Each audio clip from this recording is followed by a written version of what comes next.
Friends, இது வந்து அந்த கோல்டு காஃபி வந்து பார்த்து வாங்க போய் நாங்கள் பார்த்துட்டு வரலாம். இப்போ பாருங்கள் ஃப்ரிட்ஜ் ஓப்பன் பண்ணி, ஆனால் ஃப்ரிட்ஜு மோசமாக தான் இருக்கும். ஆமாம், இப்போ வந்து நான் வந்து யாருக்கும் தெரியாத ஒழிச்சு வச்சுட்டேன். பாதி குடிச்சிட்டு போயிருக்கா. இல்லை, இது பார்த்தீங்கன்னா நல்லா கூலிங்காக இருக்குது. இப்போ வந்து இது பார்த்தீங்கன்னாலே தெரியும், இந்த இடத்துல நல்லா கூலிங்காக இருக்குது. ஃபஸ்ட்டு கேமராமேன் தான் கொடுக்கணும். ஃபஸ்ட்டு நான் தான் குடிப்பேன், ஏன்னா நான் தான் கஷ்டப்பட்டு பண்ணியிருக்கேன். இப்போ பார்த்தீங்கன்னா குடிச்சு பாருங்க. இப்போ நம்ம கேமராமேன் டெஸ்ட் பண்ண போகிறாங்க. நல்லா இருக்குது. பார்த்தீங்கன்னா கேமராமேன் குடிக்க போகிறாரு.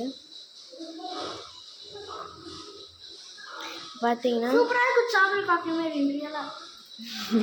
கேமராமேன் நெக்ஸ்ட்டாக குடிக்கிறாரு. ஓகே, இந்த வீடியோ உங்களுக்கு பிடிச்சிருக்கும்னு நினைக்கிறேன். லைக் பண்ணுங்கள், ஷேர் பண்ணுங்கள். எனக்கு ரொம்ப பிடிச்சிருக்கும். சாக்லேட் காஃபி மாதிரி இருக்கும். இந்த பெல் ஐக்கன் கிளிக் பண்ணி இது மாதிரி இன்ட்ரெஸ்டிங்கான வீடியோ வந்து கமெண்ட் பண்ணுங்கள். தேங்க்ஸ். Bye guys.